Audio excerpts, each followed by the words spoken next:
What Young has done in just a few years with this roster and this franchise merit a contract extension that would make him one of the highest paid executives in baseball.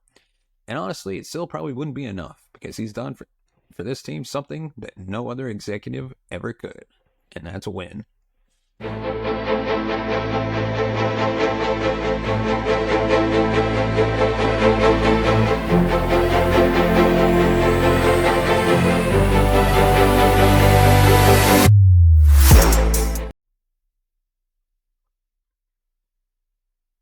Hello, Texas Rangers fans, and welcome to the Talkin' Texas Rangers show.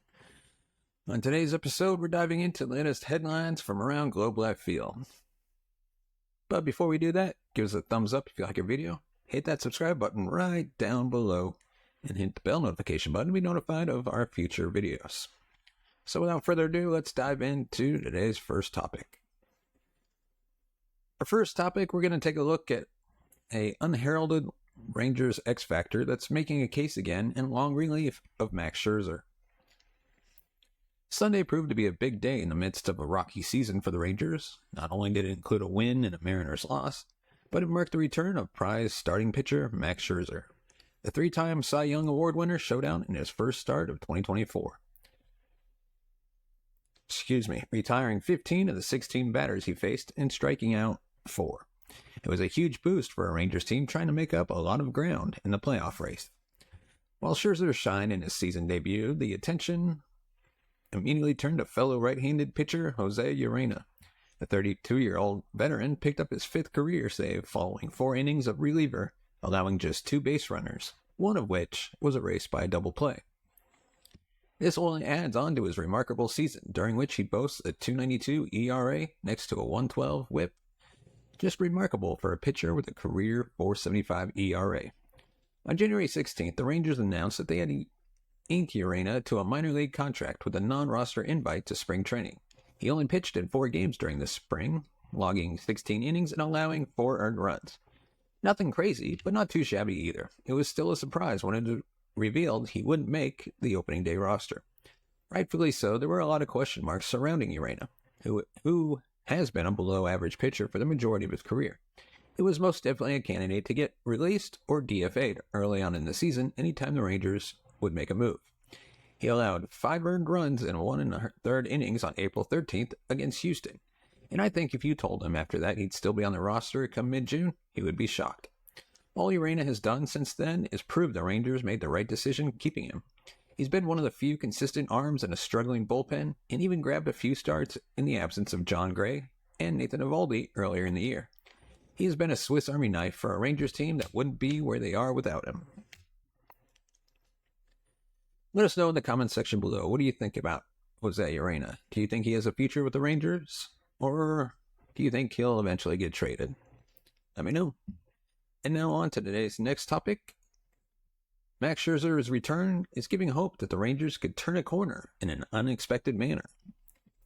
On heels of a Max Scherzer masterpiece, during which he retired 15 of the 16 batters he faced, the Texas Rangers completed the 3-game sweep of the Kansas City Royals. This is the first sweep for the Rangers this season, minus a 2-game series versus the Diamondbacks. Texas is now riding a 4-game winning streak, their longest of the year, as they are playing the Brewers. Scherzer looked like himself in his return to the mound. He threw 5 innings of 1-hit ball and was then piggybacked by the likes of Jose Urena, which we just discussed, Scherzer, who matched Scherzer's 1-hit performance. Scherzer pitching like this gives hope to every Ranger fan out there, but not for the reason you think. Texas is currently sitting 10th in starting pitching ERA, a stat that is almost unbelievable if you consider that they've been without Jacob deGrom, Max Scherzer, Tyler Mull, and Cody Bradford for most of the season. Despite the great overperformance of the rotation, they still only rank 17th in total ERA. This is because the bullpen is pitched to the tune of a .456 ERA. It is no secret that the past 2 seasons the Rangers bullpen has been near the bottom of the barrel. Currently, the Rangers rank 26th in bullpen ERA, just a year removed from ranking 24th, and converting less than half of their save opportunities. It has been a rough go at it for the Rangers bullpen for almost 2 full seasons now. There is a saving grace, however. The Rangers have quite possibly one of the deepest starting pitching staffs in the league. With fully healthy, the Rangers have 10 legitimate options in the rotation, including Jacob deGrom, Max Scherzer, Nathan Eovaldi, John Gray, Tyler Mall, Andrew Heaney, Dane Dunning, Jose Urena, Michael Lorenzen, and Cody Bradford. So what happens when they do inevitably get healthier? Well, all this means is that they will have to move more of these trusted options into the bullpen. We already saw this begin to take place as Dunning was sent to the bullpen to coincide with Scherzer coming back. With more Rangers set to come off the shelf soon, look out for names like Lorenzen and Heaney to go help hold down the fort in multi-inning relief appearances during important games. A bullpen already consisting of at least a few good arms such as David Robertson, Kirby Yates, Jose Leclerc, and Josh Boers could now become one of the best in baseball with the addition of some of these starters. Let us know in the comments section below. What is your thoughts on the Rangers bullpen? And with that, we dive into another topic. The Texas Rangers' biggest contract extension candidate is sitting right in the front office. What Chris Young has accomplished with the Texas Rangers in just a few years is more than what every previous team executive was able to do combined. The Texas Rangers are playing in their 64th season this year, and that history has been marred by many losing campaigns. In fact, 41 of the previous 63 years resulted in the team seeing their record below 500. They didn't capture their first championship until 2023. Chris Young took the job as general manager in December 2020 and had the unenviable task of leading a team coming off of 4 straight losing seasons, 2 of which featured last place finishes of American League West and a brand new expensive stadium after a COVID-shortened year. Prior to the start of 2021, Young traded fan favorite shortstop Elvis Andrus in a deal that landed the Rangers' Chris Davis and prospect Jonah Heim. He also made a move that many questioned at the time when he traded away pretty significant prospect capital for first baseman Nathaniel Lowe. After another dismal season, Young backed up the Brinks truck to bring in Corey Seager and Marcus Semien for a combined 17 years and $500 million. Not a bad first 365 days at the helm. Obviously, Lowe, Heim, Seager, and Semien played a pivotal role in the Rangers' unlikely World Series run in 2023, but he wasn't done. Young signed Nathan Eovaldi prior to the 2023 season and traded for Jordan Montgomery midway through the year, both of whom would go on to be significant contributors to that championship as well. If that ability to build a roster wasn't enough, he's done it while building and keeping a moderately decent farm along the way, as 5 of the Rangers' 6 top prospects were all signed under his reign. What Young has done in just a few years with this roster and this franchise merit a contract extension that would make him one of the highest paid executives in baseball. And honestly, it still probably wouldn't be enough because he's done for this team something that no other executive ever could, and that's win. And now on to our next topic. What is going on with the 2024 Texas Rangers? The Texas Rangers came into last weekend trailing the Seattle Mariners by 5.5 games. They left Seattle trailing 8.5 games, and that remains the deficit in the division. It's safe to say after a big series win against the billion-dollar Dodgers, that this and the series loss to the Mets was incredibly disappointing. The Rangers obviously had high expectations coming into 2024 after what was an unbelievable run to a World Series championship just last season. Instead, they sit at 34-40, out of a playoff spot and running out of time to turn things around. The trade deadline will help, but if the foundation of this roster isn't figuring it out, then the campaign will get exceedingly more difficult. So what's wrong with the 2024 Texas Rangers? Well, to start off, injuries. Entering the season, Texas knew they would have to navigate around injuries in the starting rotation for at least a large portion of the year, with Jacob deGrom, Max Scherzer, and Tyler Mall all starting the season on the IL. It was going to be difficult to steer things in the right direction early on. Additionally, injuries the Rangers pitching staff has dealt with since the start of the season, with Eovaldi, Boers, Gray, and Bradford all spending significant time on the shelf. But that still doesn't fully encapsulate what this team has gone through.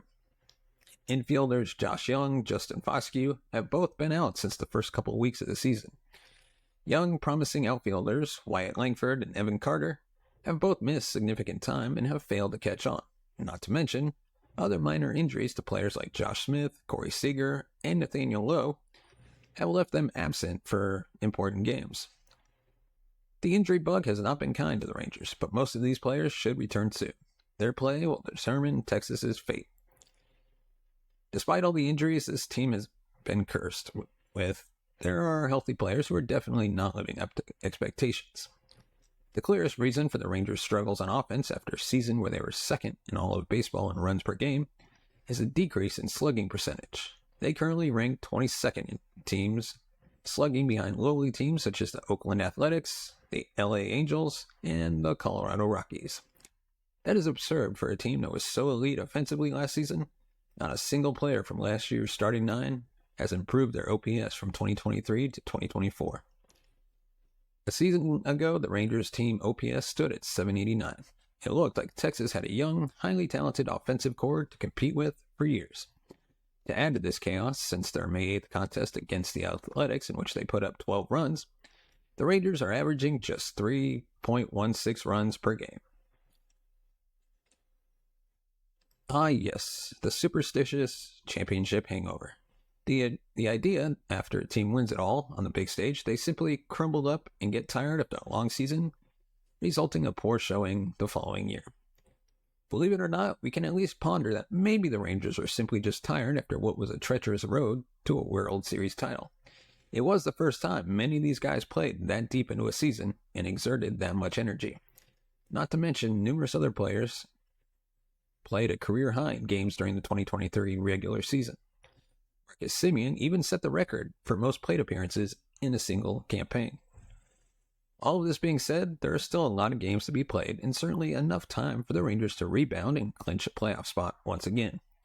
It won't be easy considering the spot they are in right now, but once the injuries even out, it is entirely possible that the Rangers make a run and get out of these tough times.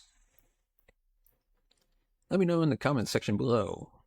Is there anything we missed in this list or anything you'd like to add? Let us know. And do you think the Rangers will be able to find a way out and get themselves in a playoff spot somewhere? Let us know. And now on to our next topic. Wyatt Langford's turnaround could be the key to the Rangers' resurgence. Coming off their improbable run to a World Series title just one season ago, the Texas Rangers had another trick up their sleeve. 2023 first-round pick, 4th overall, Wyatt Langford, who was slugging outfielder with elite speed and a strong track record. It seemed like a perfect pick for the Rangers, but they would have to see good play in the minor leagues before even considering him for the MLB roster. In 44 minor league games in 2023, Langford hit .360, .480, .677 with 10 home runs. Safe to say he had passed the first test. Management liked what they saw so much that they kept him on a stay-ready squad throughout the postseason in case of injury. He was even reportedly part of the conversation to play when Adolis Garcia went down with his oblique injury in Game 3. Despite not getting the opportunity in 2023, it was safe to say he had made a strong and lasting first impression. Entering spring training, he was ready to continue his dominance. He regularly spent his time in the Rangers' A lineup as either a DH or left fielder. Langford even hit third in the order most games to get him the most at-bats as the Rangers could.